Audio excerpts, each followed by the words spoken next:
All right, here we go. Chris, glad to have you with us, man. Just a little intro, just in case somebody out there doesn't know you. I'm sure everybody Wait, does. who are we talking to today? Chris Smith, man. Oh, I know that guy. So Chris Smith is a USA Today best-selling author and co-founder of Curator, just in case you didn't know.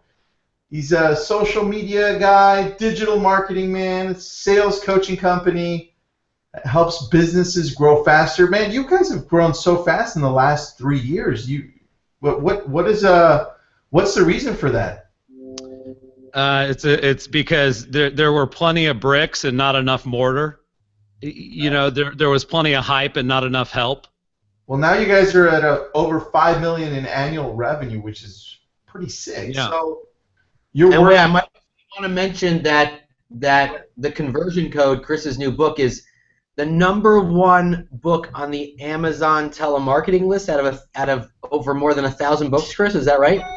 Yeah, it's in like the top 1,000 in the world right now. #1 in telemarketing. You know, there's a couple other books that are great, by the way. Predictable Revenue and Fanatical Prospecting. Those are the other two guys that are 3 books are kind of the top 3 telemarketing books on any day that you check. But yeah, you know, I started dialing for dollars a decade ago, and it's something that a lot of people are, you know, they just started cracking the lead conversion code, and they just haven't realized that there's like a whole new game to play, which is, you know, talking to people and convincing them to say yes. Yeah, dude. That's it. Well, nice to have you on, man. Let's get started. Yeah, I was gonna say. So basically, what Chris is saying is you have to talk to people. That's like such an incredible concept that a lot of agents don't get, right? Well, the thing I would say out of the gates, no matter what the tactics or the platforms or whatever they may be, conversations create customers. And those conversations may start online or they may be triggered by automation, but at the end of the day, we still got to talk to people about what we sell and convince them to buy it. And that's what I just haven't seen nearly as many threads about in groups like yours or ours than I have tools and tactics and tips and apps.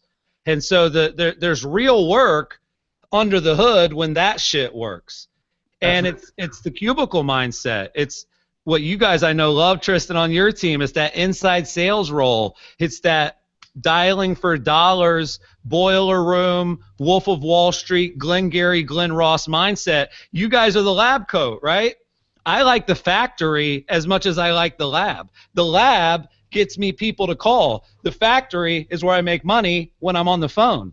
And so I just want to try to move the conversation, not that there's not a lot of marketing talk that's worth listening to, but I just want people to realize that when you nail it, when you get the Rocket Mortgage commercial on the Super Bowl, like Quicken Loans where I used to work, guess what really is at the other end of that app?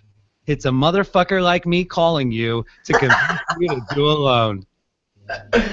Hey, Chris, you know, I think that's a really great point that, like, everyone's talking about generating the leads. I mean, anyone, if they know what they're doing, can generate, you know, a couple hundred leads a month through Facebook or PPC. But the real talent comes when it's time to follow up and convert those leads into actual sales, because you're just spending money if you're not able to do that. So I want to lead into the question about how that's actually one of the biggest challenges for most realtors is the actual art of lead conversion. So, you know, whether they get it organically or they buy them. So what do you think the biggest challenge is as to why agents just don't know how to get those leads to turn into sales? What are they lacking or missing? One of the biggest things that they're missing is the right mindset and the right expectation of internet lead generation. So as an example, in 2011, if you just get in a time machine, go back 5 years, pre-Pokemon Go. Damn, dude, that's a Go lot. back 5 years, and there were actually, no, you guys are going to love this data. In 2011, Tristan, there were 4.4 million homes sold, and there were 2.9 million real estate leads generated. Okay? Wow. There were less leads generated than sales. Wow. That's only 5 years ago. When we look at the same data 3 years later, 2014, there were 41 million leads and still just 5 million sales. So the biggest challenge is, you know, identifying the needles in the haystack, which we'll cover, but it's also that black Labrador mindset that you have to be excited to talk to everybody. And if you knew that out of the leads I'm going to get, 8 or 9 or 10 are going to be a dead end, if you will go into this game with that mindset, you won't get as frustrated when the first 8 people tell you to quit calling them, because you'll have the right expectation. Because a lot of the questions in the group, Nick, is like, oh, what is the conversion rate from here? What is the conversion rate from there? The conversion rate from everywhere sucks if there's 50 million leads and 5 sales. So the question is, what is the conversion rate and what can you do to close the people that are closable? And so I just know that having a positive mental attitude, motion creates emotion, being uplifted, what you focus on when you hit the phones is what you find. And so you just have to have the right expectation. Not everybody's going to be a layup. There will be some, right? There will be some easy deals, but most of these deals are not deals. So it's really about mindset that of every 100 leads you generate, you might have got 20. And you should look at closing 2 of those 20, and you should be thrilled that you have a 2% conversion rate. You know, I think it's interesting because I think we may have lost Tristan, but I'm sure he'll come back. I think it's interesting when, you know, sites like Realtor.com are getting, you know, 50 million unique hits a month, right? But then we're only hearing about, you know, 5 million homes selling every year, and you know the people like to blame the fact that the leads are bad. But could you imagine how many more homes would be sold if those leads were followed up to in a timely manner and converted? Well, let me give you some data here, because this is actually part of what everyone listening can do to increase their conversion rate. Zillow ran a test called Zillow Premier Agent Assist. And what they wanted to know was what percentage of the leads become an appointment if we route it to the agent versus what percentage of the leads become an appointment if we bring it to an inside sales expert in the Seattle Tower. And they were able to move the needle from 15% to 42% lead to appointment rate. And that was month over month, right? Quarter over quarter. And so what they did is they applied a technique that I describe in the conversion code for anyone that doesn't have it called STS, sales. STS, they're applying speed, they're applying tenacity, and they're using a script that works. They're not winging it. So I'm not really that interested in talking conversion rates with people who wing it when they get on the phone with the lead, because that's not the marketer's job. And so if you, and here's the data, Nick, following up in the first 5 minutes versus following up in the first 30 gives you a 100x better chance at conversion.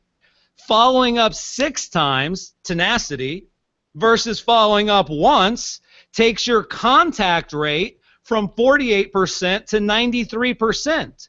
So if somebody comes to me and says, hey, how can I double my conversion rate? You can fucking hit dial 5 times more than you are right now. Because right now you're dialing once or twice maybe. And so it's about being fast, being tenacious, and then having a framework for how the conversation's going to go versus just kind of treating internet leads like you're just on the phone with your freaking sphere. This ain't your sphere. This ain't your past clients. You have to earn every deal when you're working with leads. So it's speed, it's tenacity, and it's a script, and that leads to the highest conversion rate possible. Awesome. Hey, Chris, I got a quick question for you just to follow up on your mindset focus, and that is what happens. I talk to a lot of agents every day, and they say that they have the right mindset. You know, they're eager beavers. They're going to call the leads back right away. But what happens, or what advice can you give those agents that do have the right mindset, but they're missing the non-visual cues to take the conversion further?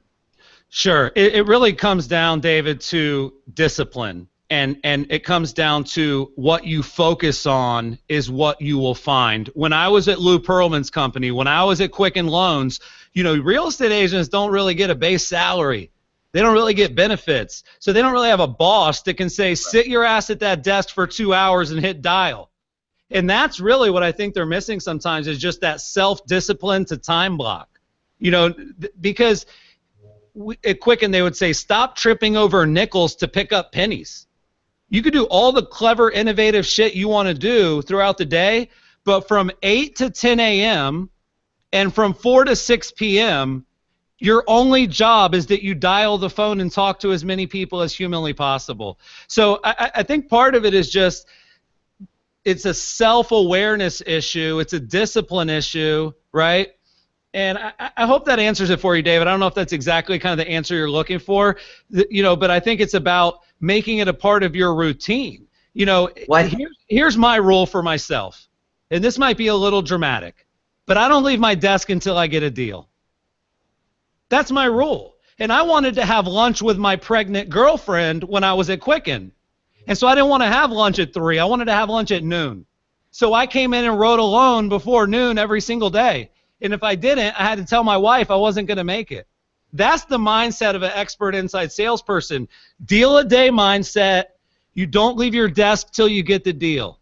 And you better eat a big breakfast. You better have some fucking almonds on your desk. Because that's the mindset. And so it's like, how do you instill that mindset into a workforce in real estate where no one's allowed to crack the whip because they don't pay them?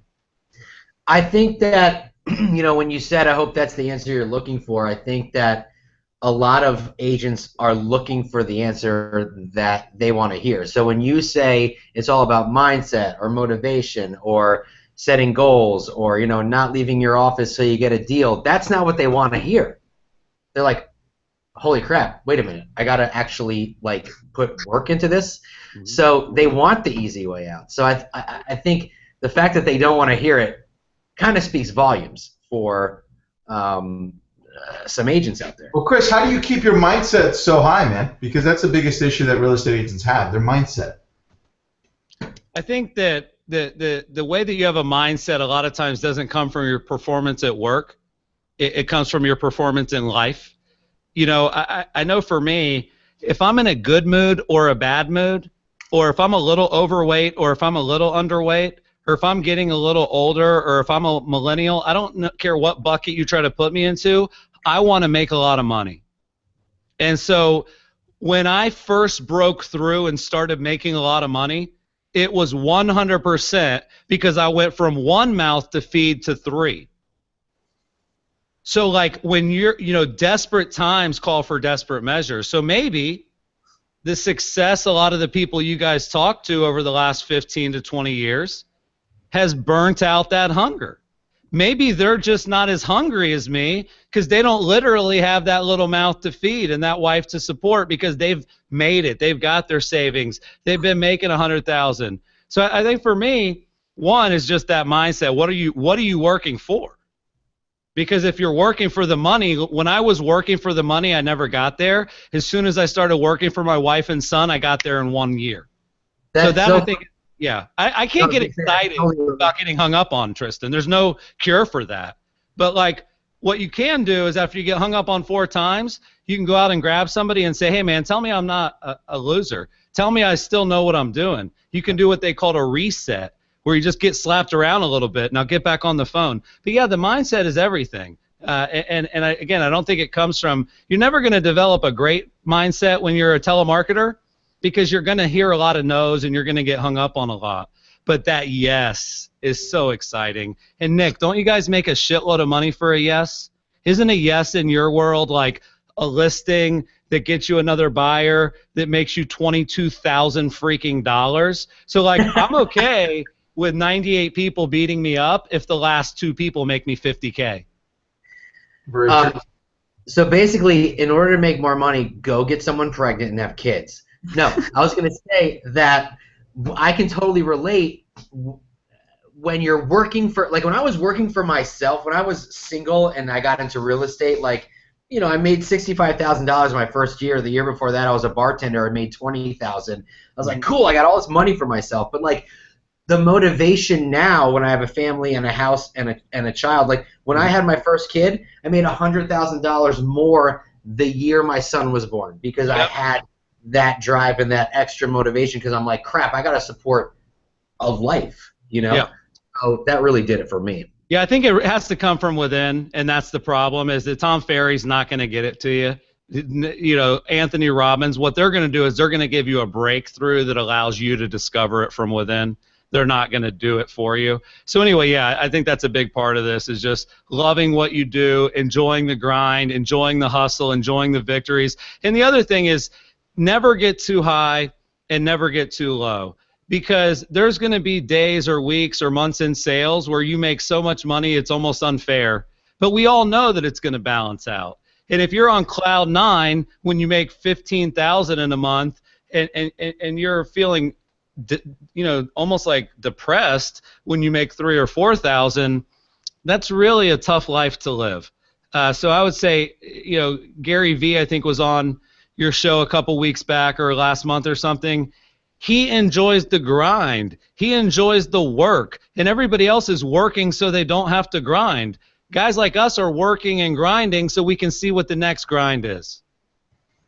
Very true. The focus is on something else. I agree. And here's another tip. If you were to actually get rid of every good idea that you had, you would need more. That's really good. I like that. Well, that's what we noticed, man. We put out so many ideas out into the group. It's like it never runs out. We come up with more and more. Yep. So it's really good, man. Nick, you're up, man. You've got another question there. I want to talk about when you worked for Lou Pearlman and how they fired you from the Backstreet Boys because your hair was too nice. Let's talk about that. Man. I'm 36 now. I don't know. Is that? It's still a little bit of a boy band hairstyle that I have. You were the Backstreet Boy, not Lou. Yeah.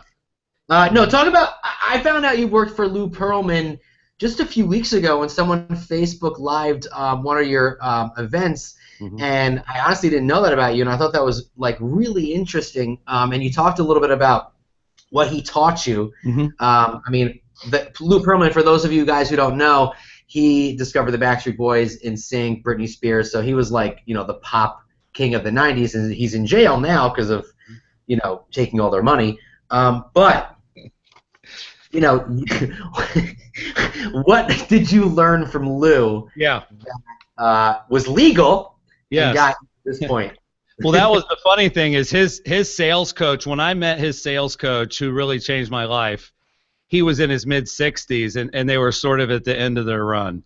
And they were legal, they were ethical because they had been busted so many times. But in the 90s and in the 80s, my first inside sales coach went to jail for telemarketing fraud.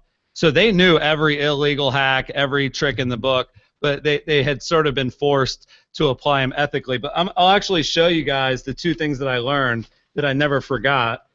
Just the visuals are in the book because they were that important. The first is that there's a science to sales. And if you look at that drawing, for those of you watching on Facebook or on YouTube, like when you think of marketing, you think of click-through rate and cost per click and open rate. But with sales, people don't think of it as science, and it is. It's when you have someone on the phone, you have a certain amount of time to get them more emotionally invested than the cost, and in that area, you now can close. And so that was the thing that like he drew on the board in my first week, and it just made everything else feel simple. My job is to get on the phone and create that moment as often as I can. And then the other thing I said, well, Coach, how the hell do I do that? Like, I'm in. That looks easy, right? You know, it doesn't seem hard at all. He said, Chris, here's what you do. Enthusiasm. Enthusiasm. He said, IASM stands for I am sold myself. So if you want to get people over that buying line, you have to have a ridiculously good tone. Your enthusiasm has to come through. And I'll give one more visual. I hope the audience is liking this. This is actually how humans communicate. And if you look at that, Tristan, more than 55% of human communication, I learned this actually from Dan Gilbert, who started Quicken Loans, is physiology. I just saw David nodding along. He fixed his glasses. I see your Star Wars shirt. Nick, you know, your head looks great today, man. You know what I mean? You got the Spider-Man shirt on. That's physiology. Well, on the phone, the only thing we have are the other two. We have tone and we have words. And that's it. And so I think the things I took away from Lou and his company was that there's a science to sales, And there's a way to structure a conversation so that it gets people excited enough to buy almost every time. And then I learned that to do that is actually a lot more about your tone than about your words. That was my takeaway from Lou Pearlman and some of the Dan Gilbert stuff. I mean, yeah, Awesome. it's interesting because when we started Lab Coat Agents, and people were like, what science of real estate? What are you talking about? This isn't science. Oh, I'm like, dude, oh my God, yes, it is. Sales is science. Every day we're experimenting, and every day we're trying new things, and we're testing A, B. I mean, to me, that's science. So, you know, and I do think it's really interesting that yeah, it's really not about what you're saying. It's how you're saying it, the inflection in your voice. You know, really paying attention and listening to the person that you're having the conversation with, and you know, hearing their tonality. And it's really interesting. I love it. Cool. What other footnote did you have about Lou other than that one? You know, a lot of people discount Lou just because of his history, but he is an accomplished businessman. He obviously hired you, the right person. What else? Multi-billionaire. He's a multi-billionaire, which is obviously not easy to do. Yeah. And I think the other thing I learned from Lou and from his head of sales was he went up to the board one day. Actually, it was actually a pretty sad day where I was only about a week in, and I did pretty good in my first week. And he came in and he said, "Hey guys, I've got a list of names here, and I'm going to call out the names of the people that still have a job. And if I call your name, you don't work here anymore, and you have 5 minutes to leave the building." And I watched a mass fire half the room. People are crying. There were husbands and wives where one was fired, one wasn't. There's a cousin who got their cousin a job, and the cousin who got the cousin a job was fired, and the other one got to stay. It was like literally like Jerry Maguire if it was like half the people leaving versus one. And he let everybody kind of say their goodbyes. You know, a lot of people were still crying when he came back in, and he said, "Hey guys, I just wanted to say one thing before you get on the phones today. I wanted to let you know that I didn't fire any of those people. They all fired themselves by not hitting their numbers. Now get back on the phone." And he would draw a box on the board, and he would say, "Hey guys, when I get my spreadsheet at the end of each month and I check your numbers, we made the box on the spreadsheet only big enough to fit numbers. You can't fit any excuses in that column. So I don't care if you had 7 sales, but your wife is pregnant. I don't care if you had 9 deals, but you missed a week because you were sick. The box is only that big. The box only holds a number, and that's all that matters." This is what being drilled into my head at 24 or 25 years old. And so every marketing tactic, everything that I've done to build Curator has all been around how can we make that number in that box bigger. That was just drilled into my head from day one. Wow. Cool. Hey, Chris, I just got a quick question from the group, actually. Sure. From what you guys are doing with Curator and Facebook leads and pay-per-click and, you know, all the different search portals like Realtor.com, Zillow, Trulia, where are you seeing from, you know, maybe you know nationally or maybe just from your clients, where are you seeing the highest amount of closing ratios from which lead sources for the agents? Sure. Yeah, I think that just based on being bloggers for a long time and being at Inman News for a long time and sort of just having also people come to you, right? Like what works and sort of what doesn't, if you will. You know, I'll be honest, man, across our client base and across the country, I speak in front of 50,000 agents. I ask a ton of questions and get feedback. I would say that if you were to ask me what is the #1 lead source for leads that will convert this month, which is really not something that's usually possible, Nick. It's sort of an anomaly.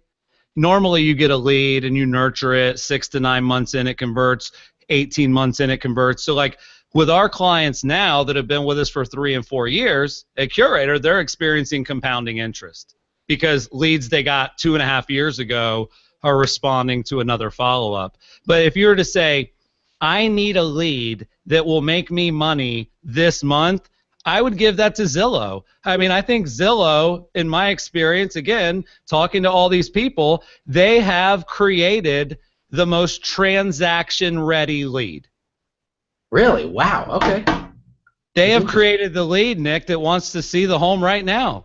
They've created the lead that wants to put an offer in this weekend. And because that is what you would call demand fulfillment, right? Craigslist, Realtor.com, Trulia, that's all demand fulfillment. Pay-per-click in Google. Someone searches Orlando homes for sale. You're there.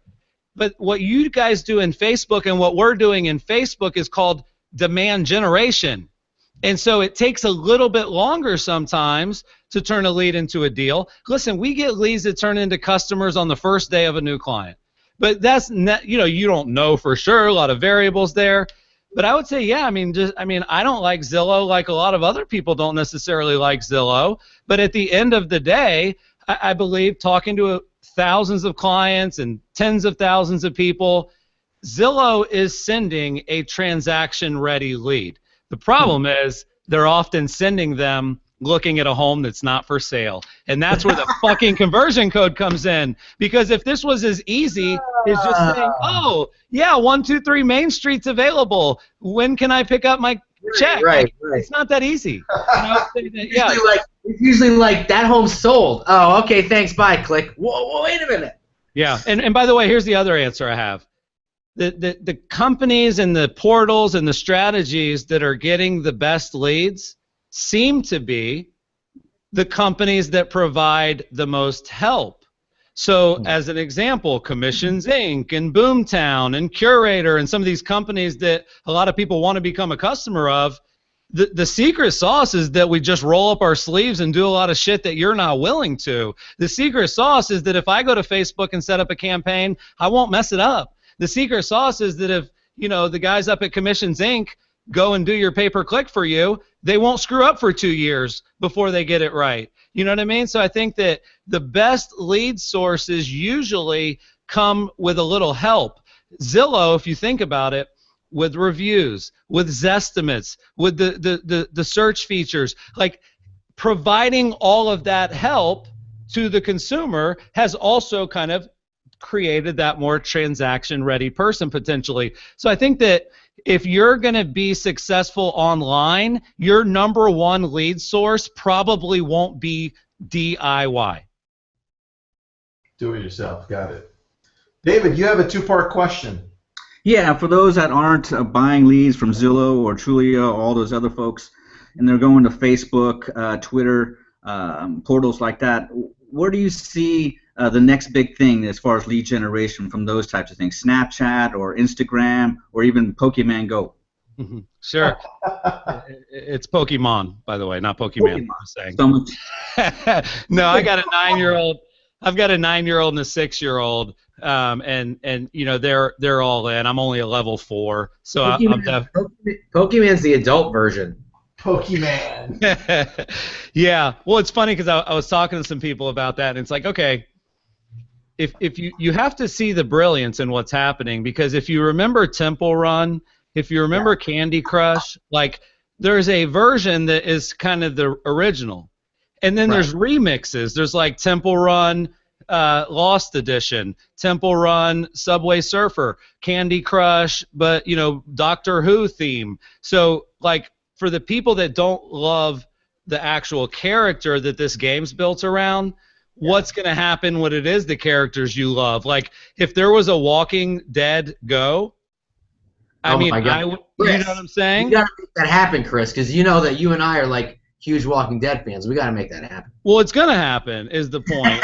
And so what happens then when Carol is one of the things that you thought, like, but to answer David's question, and I get this question a lot, what's next? Where should we be focused next? And I think my answer to that typically is you should be focused next on doing all the stuff that you haven't done right yet, right. Like, I believe that for most of the people watching right now, if they use the tips and tricks that I give them on Facebook, and here the way I broke it down, David, is there's a whole chapter on Facebook, and then there's a whole chapter on other. Because I believe that if you did everything but Facebook, you'd be lucky to get the dent of what you can do just on Facebook. So my advice would be, go wider and go deeper on Facebook. Where are you running a group? Are you sending messages through chat every day? Are you writing on people's walls? Are you actually boosting posts and running ads properly? Are you leveraging the event feature? So I would say, in my opinion, if I were watching right now, I would want to just keep getting better at Facebook. Coming up, I think it's the best email tool in the world. It's the best CRM in the world. It's the best place to go get leads at a good cost per lead in the world. It's one of the best places to do inexpensive branding and promote your videos in the world. So if you're not a Facebook marketing expert, I'm not sure that you should be on Snapchat quite yet. I'm not sure. And a lot. Let's be honest, Nick. Yeah, the demographic in real estate is over 50. And if you're over 50, your only Snapchat strategy should be not letting your teenagers use it. Hey, Chris, remember when Facebook was a waste of time? Oh, I remember those days. Yeah, I remember when, and I love Mike Ferry. I actually think Mike Ferry is one of the kind of, when you just look for just that telemarketer. I mean, he tells his coaching students, Nick, like, you are a glorified telemarketer. You are a telemarketer. And you happen to call people about houses, but he drills it in their head that they're a telemarketer. But yeah, I remember reading an email and seeing a lot of posts on Facebook that were basically very similar to the last couple of days. Like Jimmy wrote an article on our blog, should agents Pokemon Go? You wrote one word, no. Just put the line in the sand. And I'm just not as quick to judge. For me personally, I know that while the coaches were saying not to use Facebook, I was blowing up my brand and my audience on Facebook when people started complaining about having to pay, for ads, and you can't even reach your own fans without paying. I was excited about that. When they made the announcement last week that they're going to re-engineer the news feed to prioritize friends and family, that was the best news I had heard all day, because every time you hear that news, more and more people will give up on their page, and less people will well, I don't want to pay. So think about this. If you want to be number one in Google, is it a little quicker to pay, or is it a little quicker to earn your way to the top? It's the same thing in Facebook. If you want to get in the news feed, you can be as talented as Nick and Tristan and David and people like ourselves, that we're very good at managing a big community, sharing a lot of content, keeping them engaged. But I think for most real estate agents, that's a lot of work that they probably don't have the time to do. And so I'm of the opinion that if you can get ads out there that are getting you leads every single day, do that and then go back to work. All right, well, here's a question, Chris. It goes along with that. In your book, you suggest being a sales guy before a marketing guy. Mm-hmm. What advice do you have for the marketing guy out there who's having a tough time with sales? You mean someone who thinks they're a marketer, but they also have to call the leads? You got it. Somebody like that. Yeah, and it's funny because I'll ask that question. How many of you self-identify as a marketer versus a salesperson? And I just want everybody to get kind of a breaking news alert. There are very few millionaire marketers. There are a lot of millionaire salespeople. There are very few marketers who make $10,000 a month or more unless you're the CMO of a big brand. But there are thousands of salespeople that make $100,000 or more.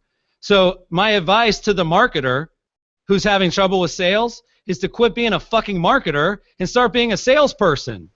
And start sharpening your axe on your scripts and your phone skills, and quit going on Snapchat quite as much.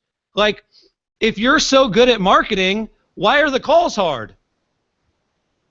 Exactly. I think it comes down to scripts as part of your, what did you say at the beginning? The STS, speed, tenacity, script. Yeah. Speed, tenacity, script. And the problem is a marketing mindset, Tristan, is you want to go in the lab. You want to think of a campaign. You want to choose an image. You want to come up with the copy. You want to set up the targeting. You want to boost the post. You want to send the email. You want to look at the open rates, right? That's great. And there are a lot of people that are great at marketing, but it is very rare that you're great at marketing and sales. Look at what's happening with Rourkebox and Phone Animal and all these companies that they're literally building their whole business around being good at sales. So I think that what the internet has done is the internet has exposed the fact that real estate agents are not actually salespeople and they are not good at sales. You may be right. They are good at marketing and they're good at relationships. Yeah. And like I have to build like a little bit of a relationship on the phone too, but it's a different world, you know? So because you're a top producer, if all your deals come from your sphere and your past clients, like you're not a good salesperson. You're a good networker and you're a good marketer. But if you want your company to go 200% year-over-year growth, if you want to go from 80 deals to 100, 100 to 120, we all like to think it's more marketing. Austin Allison, I wrote a book with him called People Work. And he told me a story about Delta. And Delta, there's two ways to make an airplane more efficient, guys. You can add more fuel and add more rocket, or you can reduce drag. And most companies have an add rocket fuel mindset. And meanwhile, Delta had an engineer, and he came up with this one little way to curve the wing, and the amount of drag that reduced created more efficiency than all the rocket fuel combined. And so the drag in your business is probably the sales part of it, probably not the marketing part of it. So before you get out there and start paying Zillow or hiring Curator or implementing the lab code agent ideas, why would you do any of that if you don't have somebody like me that can close them? Or if you don't have somebody on your team, or, you know, and our clients don't call all the leads, but they also don't outsource that role across the world. They insource that role. Just like Zillow, when they did the test, they weren't routing the calls to someone that didn't speak English good. They were routing the calls to the inside salespeople at Zillow. So that's another takeaway I just want to hit on when it comes to conversion, is if you outsource the people that call the leads and you outsource them in a cheap way, screw you. I don't even care if you convert any. Well, even if you do that, and it's somebody that's great at what they do at converting, and when they send the lead right back to you, but you don't know what to say, you're in the same boat, man. So it comes down to the scripts that you were saying, you know, speed, tenacity scripts. So Nick, you've got one question there. You're up. Okay, so you know, we have a good amount of veteran agents, new agents in our group. You know, a lot of times the new agents are the ones that speak up mostly. You know, asking what should we do to do this? How should we do this? Blah blah blah. Anyway, so what would your suggestion be to a new agent starting out in the 30 days? No, you know, maybe they don't have a huge sphere of influence to kind of like get the business off the ground. What would that 30 days look like for them to get things moving along? Yeah, it would be a combination of a couple things. The first thing is everybody has a network in 2016, Nick. It's on Facebook, right? And so I actually have a template, if you will, that I have a technique called the 3-3 technique. And this is sort of, if the only thing you had to drum up business was your Facebook profile, right? The 293 people you're friends with. If that were your only sort of starting off point, and that's like you go to get a sales job at like Edward Jones, what do they ask you to do? You go to Keller, what do they ask you to do? Where do you start? You start with your friends and family, right? And so on Facebook, I have a little template I use where 3 times every morning I paste this little template into a private message of someone who's online. And it says, hey, Nick, I'm working on a big project for work, and I would love to pick your brain. Do you have a few minutes to chat later today? That's the message. And every person replies and says, sure, no problem. So I can wake up and just through Facebook guarantee that I'm going to get 3 conversations a day about real estate. Because here's what I'm going to tell them when they pick up, Nick. I'm going to say, hey, we're working on a blog post, and we're looking to see how many people that we know the percentage are going to sell their home this year versus not. Oh, wow. So are you selling your home this year or not? Because we're going to publish this on Facebook. Like, you don't even have to think too much about it, right? So that would be where I would start. But then the second place I would start, because I get this a lot too, should I get a website? Should I do a Facebook page? Should I do this and that? So step one is I would use a scalpel with my sphere, and I would do pull marketing from them every day through the private chat on Facebook, okay? The second thing I would do... That's a really good idea. Dude, it works, Nick. You're going to love it. You're going to come back to me within 1 week and tell me that you listed a home. This is something where it gets you on the phone with the people that know you the best in a non-annoying way, and it's a little bit different than are you looking to buy or sell. We're working on a blog post. We're going to publish the reports in a beautiful chart. By the way, what can you do once you publish that article a month later? How about go back to the private message and say, hey, thanks again for talking to me. We used your feed. So a lot of this just being creative. I just want to interject. Guys, you actually have to write the blog after that, just so you know. Yeah, okay. Exactly. Truth in marketing. Right? But I don't think people mind writing that post. Like, I would write a post if, like, just building the content for the post got me 4 deals. So long story short, I would start with that. And then the second thing I would do, and this is going to piss off some people. I mean, listen, we sell websites, but what we've learned is that landing pages are better than websites to fill your funnel. If you are on a shoestring budget and you're an agent that if you don't have enough people to call in the next 90 days, you're never going to continue to be an agent. You're absolutely insane to invest in a website and start driving any traffic to your website or to your IDX, in my opinion. I would spend that entire 30 days getting buyer and seller leads through landing pages on Facebook for the cheapest possible cost that I could, the lowest hanging fruit that I could.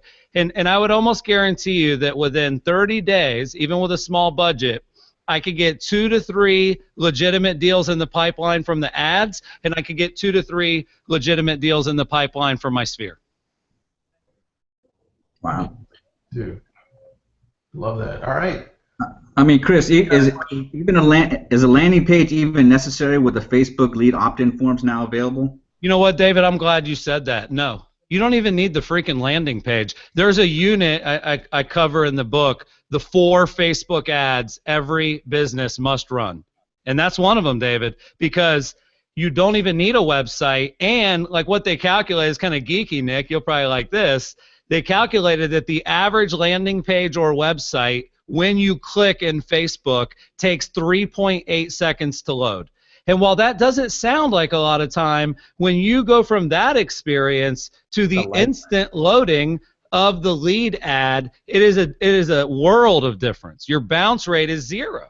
And when you use the lead ad, like David's talking about, things like name or phone number are already filled in.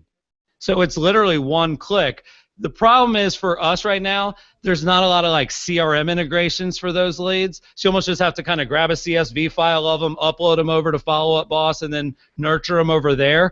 But for the cost per lead, quantity of leads, it's a good play. And you don't even need a website or a landing page.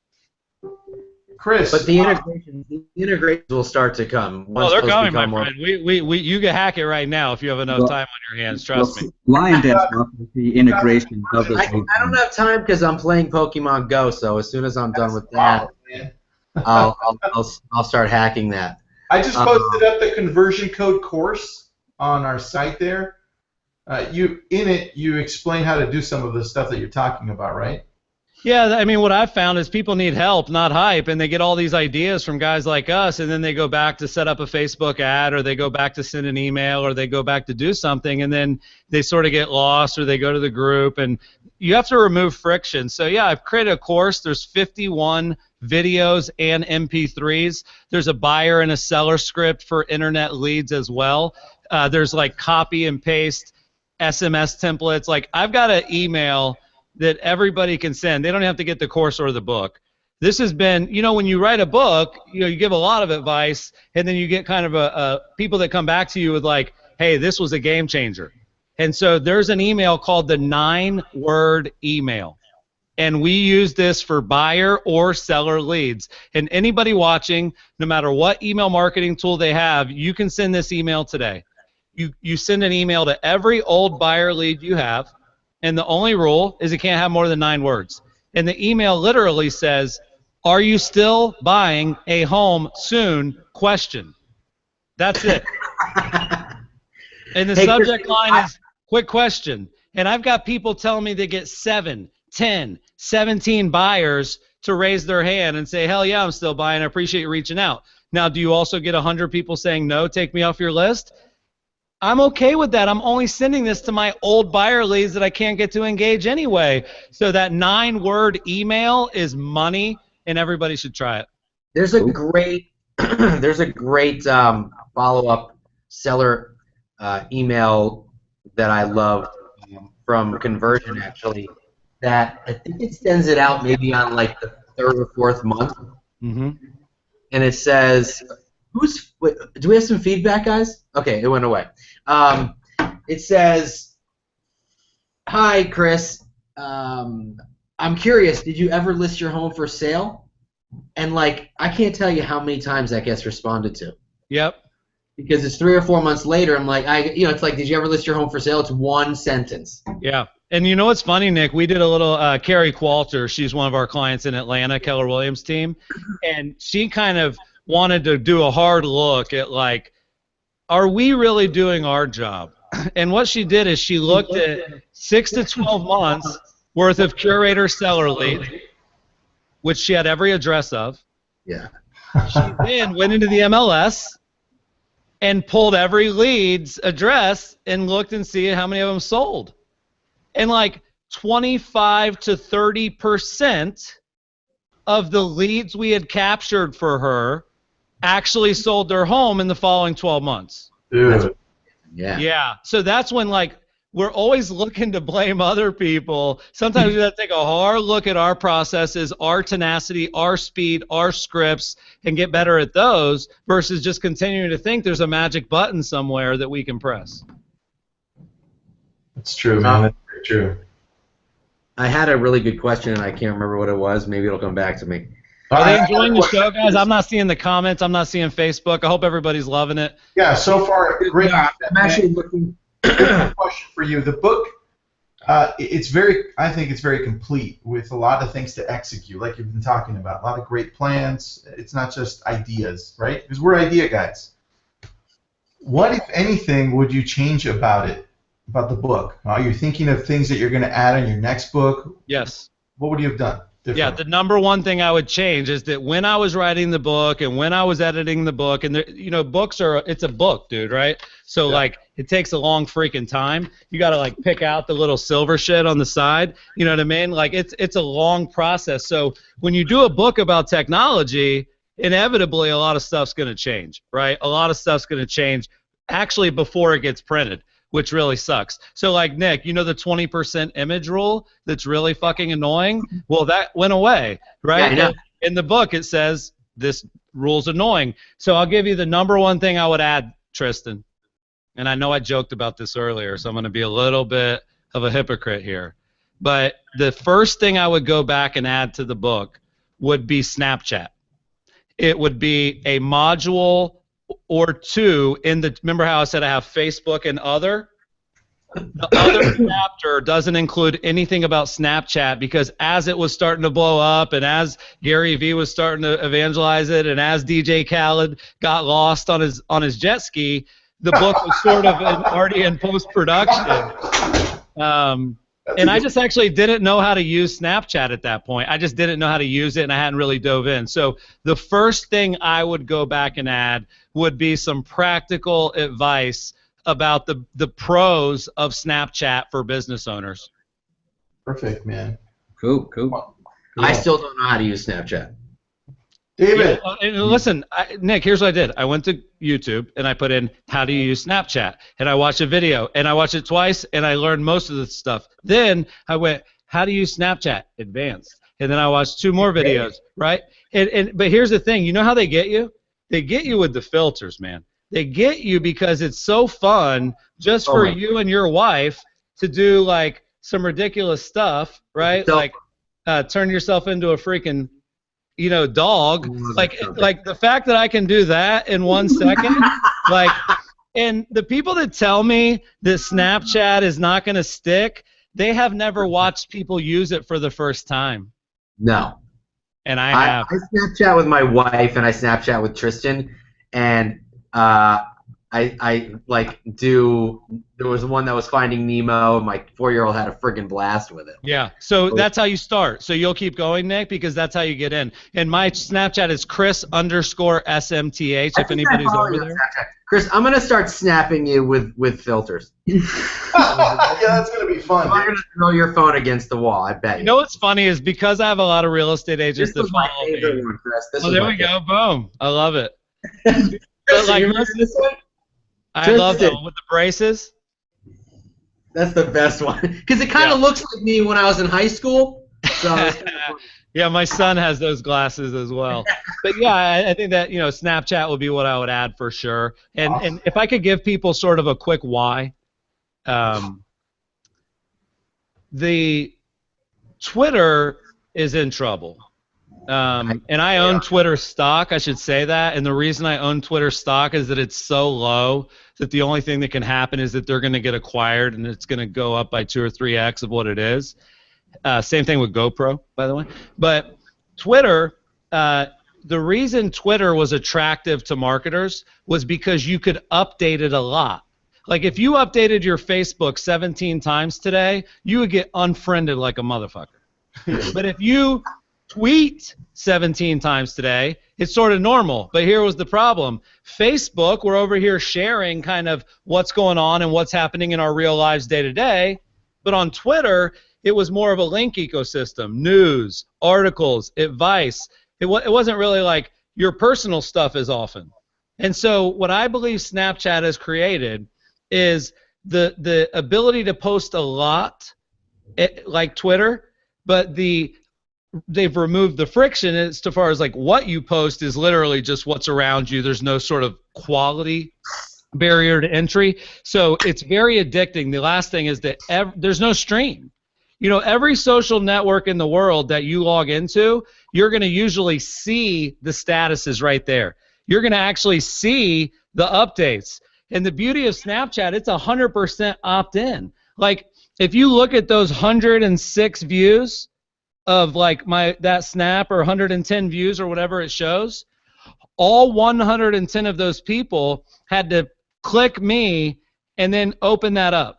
There's no stream. We don't kind of randomly get into people's streams, so you're going to have less connections that are like super tight connections, and I will guarantee that anybody that gets in and starts using Snapchat the right way for the next year is going to get deals from it. Absolutely. I'd be quicker to say that than Pokemon.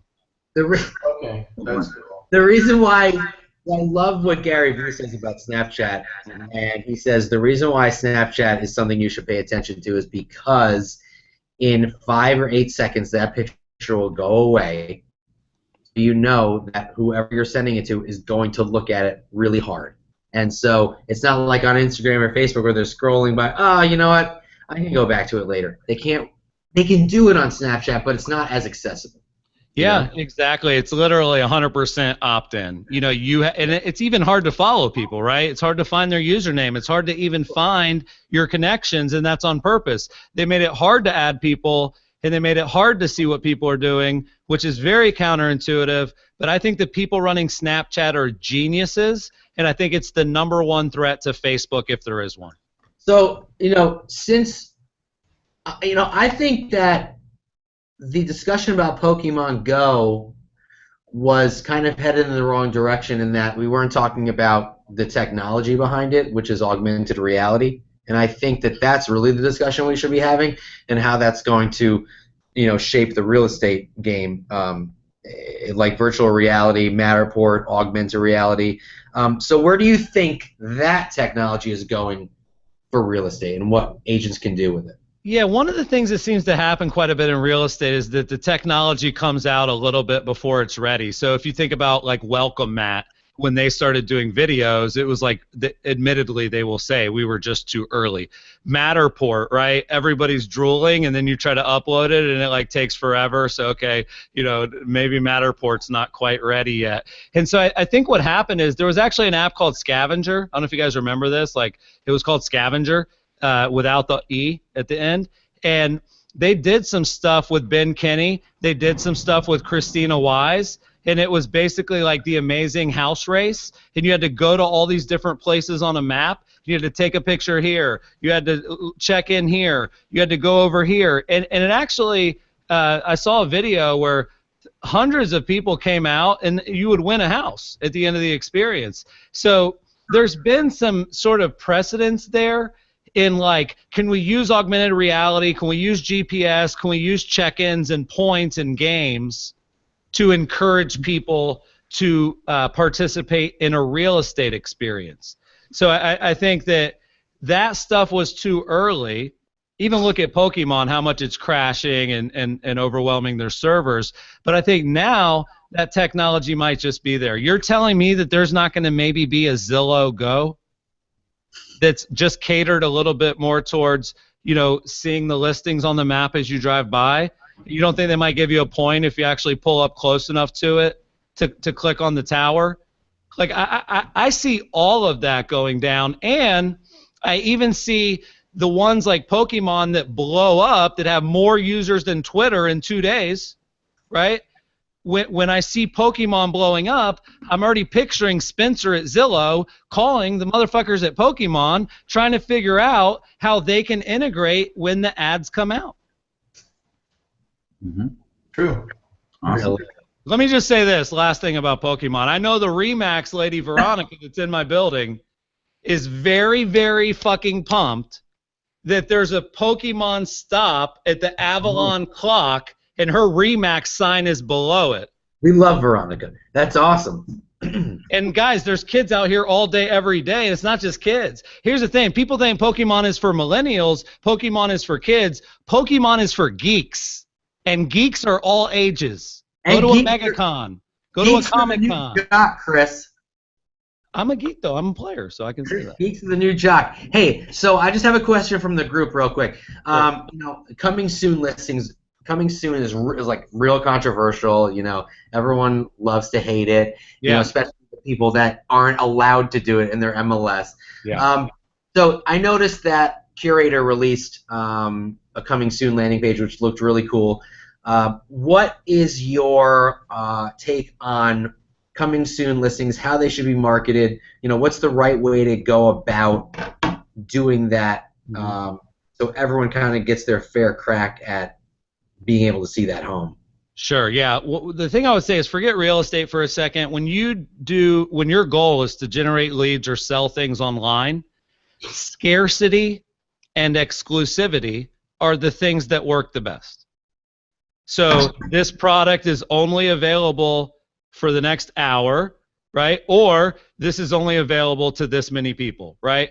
Scarcity and exclusivity have always worked great in sales. So with a coming soon, the idea is that, like, if you have a just listed, a consumer that wants that wants something new. If you have an open house, the consumer that wants that wants to see it in person. If you have a just sold, the consumer that wants that's probably a little analytical. But if you want to keep tapping into additional different types of consumers, you would be crazy not to try to tap into people that like things that are exclusive and scarce. Like, the only place you can get this information is from us, and the only time you can get this information is for the next 2 days. So just lean into that why wouldn't you want to use the most powerful mechanisms? And there's a lot of other discussion. It could be a whole show, but that's why we did it. The other one we did is actually last call for offers. Redfin did this a couple years ago almost, and we just thought it was a clever idea in the sense that, like, hey, we've got an offer on this home that's been accepted, and it's actually going to be off the market tomorrow at noon. If you want a chance to see this place before they go live in it for 7 years, you've got 24 hours to contact us. So that's another sort of like, man, I don't want to miss my dream home. And then on the front side for coming soon, I don't want all these other 100 million people on Zillow to be able to find my dream home. So you want leads at each of those life cycles: new, open house, sold, coming soon. Like, it's not one strategy. It's a part of a bigger sort of holistic approach to marketing listings. I think that it's interesting that on the one hand you have the agents who are complaining that Zillow is taking their listings and giving their leads to other people, and then on the other hand you have this opportunity to market your own listings in a really creative way and get your own leads, but everyone's kind of like, oh, you can't do that. So it's like, well, what do you want? You know what I mean? You don't just want like Nick, think about this. Everybody was bitching that kids all they do is play video games and sit inside all day, and then somebody builds a damn game that gets them outside, and now everyone's bitching about that. I know. It's There's always something to complain about, man. That's the thing, right? We just like to complain, Chris. We gotta complain about every day, or else David, you got one last question, so we can wrap it up. What's your last question here? Yeah, actually, it's two-part. I'm going to throw in a half-parter here, and that is, Chris, you're obviously a man of passion and purpose. Can you tell why agents, how important it is to have a vision and purpose, and what was your last aha moment? That's a great question. So, my passion and vision, if it's a little contagious, thank you, and I'm glad that comes out. I think that what that came from, David, was a very early belief that I could do anything I wanted to do with my life that never went away. I grew up around a bunch of professional athletes or future professional athletes, and even though I was from Polk County, I lived in the in between a chicken farm and an orange grove. Even though I went to a small high school, what I learned was that if you have enough talent, people will find you. And, scouts would come from FSU and from Miami, and they'd come from UCLA because my friends were good as fuck at what they did. And it didn't matter where they were from. And so to have friends that are your colleagues that at 18 or 19 become rich and famous and successful, you just start thinking that maybe you could be too. Obviously, Gary Vee doesn't play football. He loves the Jets, but he found his version of that, and that's what's happened for me, is that I never lost the belief that great things are possible, and I believe that now everything that's happening is just technology can accelerate your greatness. If you're great, technology and social media will accelerate people finding out about that. And then as far as an aha moment, the first thing that came to mind there was there's a really cool series on YouTube called Blitzscaling, and it's like a Stanford course they recorded. The guys that run it are the guys that started LinkedIn and Mozilla Firefox, and they bring in the head of Google, the head of Facebook, the head of this and that, and they brought this guy named Alex in from Facebook, and he gave us an aha at Curator that really has guided kind of our direction, which was he talked about what's called a magic moment, okay? A magic moment in the sales or service process, a magic moment kind of in the process of signing up for Facebook. And what they learned was that when you got your 10th friend request, this is in the early days of Facebook, they knew that as long as they could get you to 10 friend requests through their algorithm, a magic moment would happen, because one of those 10 would have been a friend, a college buddy, a relative, something where it's like, wow, I can't believe they just suggested that I'm friends with my wife. So cool. So for them, they knew that the magic moment we need to focus on and the guiding light that we need to build the product around is just making it as easy as possible to get 10 friends. So that allowed them to think about that. For us, we're trying to work towards this sales and marketing system where it's as fun to follow up and convert leads as it is to log on to Facebook or Twitter or Snapchat. And I think that would basically be the aha moment, was how can you, in the sales or service process, give people a magic moment? So for us now, sometimes like building a website and getting the IDX up and running and getting it like advertise worthy, that at Curator takes us about 3 to 5 weeks. But what we can do in 1 day or 2 days or 3 days is we can send a mass email to your database. And we've got emails that if we send to your database, they're going to blow your fucking inbox up with people that you hadn't heard from in a while. That's a magic moment for a new Curator client. So after having that kind of aha of like, where are our magic moments, we basically took an activity that we used to do in the 6th week of the process, and we moved it up to where we could do it in the 6th day of the process, because if that magic moment happens quick, it's much more powerful. So that for me was this idea of like there was an agent, she's in San Francisco, and I interviewed her at Inman. And every listing appointment she goes on, she goes the next morning and drops off a plant that she forgot. And 9 times out of 10, when she does that, they invite her in and finish up and sign the deal.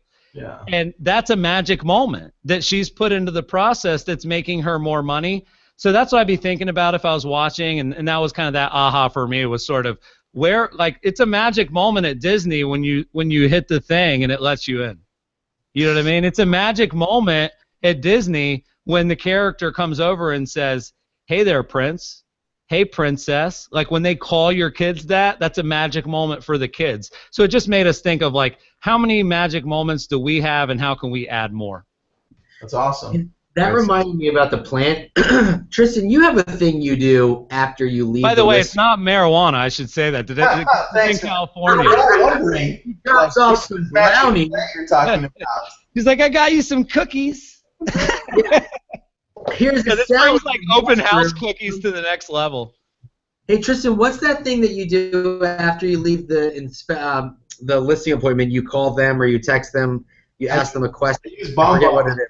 I use BombBomb and I send them a video and I thank them. And I always say, "Oh yeah, I forgot to tell you, we also do this." Yeah. Oh yeah, he's like he'll send them a video saying, "I forgot to let you know during the appointment that we also offer to pay for a pre-listing inspection before you list the house." Like that's and one more thing to add to the value, Yeah.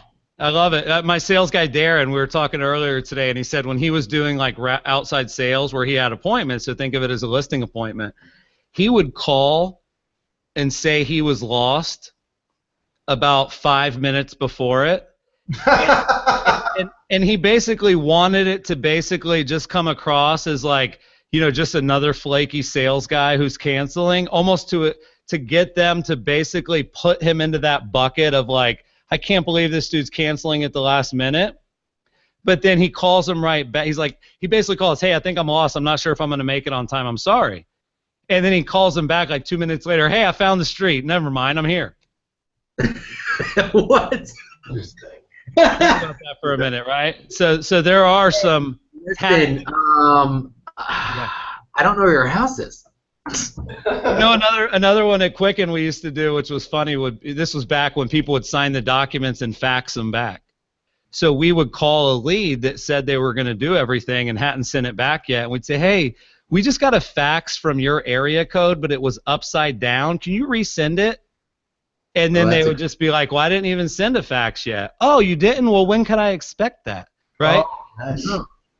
So again, some of the texts are gray, some are black and white, right? But like, with great power comes great responsibility. If you're an ethical, moral person who sells good products and services, I think you should use all the tricks in the book, as long as they're within the guidelines of your morals, ethics, and local laws, of course. All right, guys, any other questions? We're going to wrap it up. I could talk forever, but I'm sure Chris has like a company to run or something. No, I'm enjoying the conversation. I just want to give one quick plug. If anybody's interested in we've worked with you, Nick. I loved working with you in the past. Tristan, we've worked together. I know you picked up some good tricks from working with Curator. Amanda, the other admin in the group, is a current Curator client. We've really helped quite a bit. Eddie Milanes, dude. You can't forget Eddie Milanes. Come on. Oh, come on, Eddie. I mean, we have so many clients in your group. It's crazy, but I just want to let people know, if they're interested in learning about my company, if you go to curator.com right now and you just click on the chat, Sarah can check your zip code, check your market, see if we have any availability, and we also will give any lab coat agents $500 off their first month and a free ticket to our conference if they become a customer. So quick plug. Let me test that in there. Hold on. So you go to curator.com right now. Yeah, test it, man. Go to curator.com and just say what's up to Sarah. We're actually developing some really neat live chat technology. It's in the bottom right there, and you can actually live engage with our team anytime, and then all you have to do is just put your zip code, and Sarah can check the availability. It works on mobile or desktop. So curator.com, and that's the other thing is you guys know how impactful like text has been compared to email, because text gets you, communicating with someone instantly. We believe that what we're building with sort of what we're calling live chat done right, we think that can actually get you in front of text if you do it the right ways, if you surface it at the right moments. So we're still building that tool. I actually really hope it works, since I just told a bunch of Well, we're testing your outright. People that you're coming up with this awesome tool. Hey, I just want to say that, Chris, I've been watching you since, I think I've known you for, I don't know, since I've been on Facebook. So, I attribute a lot of the stuff that I know now that I learned from just watching you and the time that I worked with Curator and figuring out how to like really leverage my Facebook ads and targeting the right way. So I just want to thank you for that. And it's amazing to see like how far that you guys have come over the last 5 to 7 years. It's pretty awesome. So thank you for being on. Yeah, I'll just say ditto, man, ditto. And here's the thing: the reason the industry needs guys like us, Nick, in the lab is because people like your mom have to be in the factory, right? Like, you know what I mean? You had a little bit of a luxury to be in the lab coat, to do the group, to work with us, because she's out there doing the hard work of like making the money. And so I think that's where that kind of power comes from. Is it's not just Nick or your mom, it's both. It's not just a top producer or curator, it's both. Like, we suck without great clients, and they suck a lot of times without us. So that would be just, I've tried to provide a lot of help, but like coming from you guys, because you guys do this stuff at a really high level, that just means a lot. And anytime you share work that we've done, we're equally humbled. I know you guys are getting nominated for awards. You're doing lab coat agents at Inman. So you guys have absolutely blown up in your own right. And if I was able to spark that or influence that in any way, I'm as humbled as you are, because I don't think about doing that. That's just sort of a cause of the effect. So I'm glad, and I loved working with you as well, Nick. Anybody that's ready to geek out, I'm ready to sit down and chat with. So hopefully the Facebook audience enjoyed it, the YouTube audience, and happy to come back on in the future.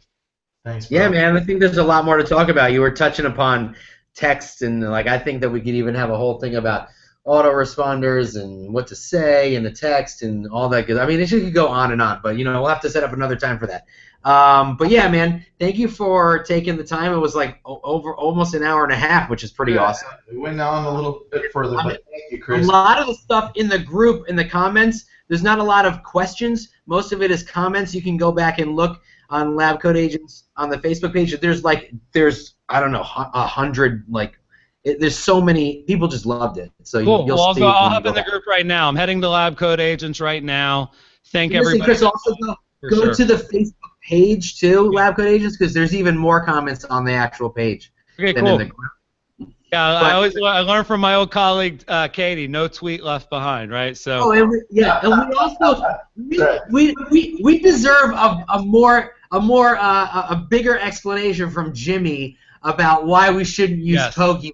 Yeah, you know what? I would love you guys to interview Jimmy in the future. We are. Yeah. We actually asked him. Tristan was going to set it up, so we'll let everyone know when that's going to happen.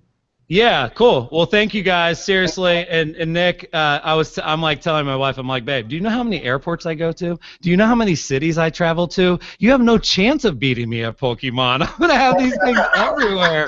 She just got the local pull.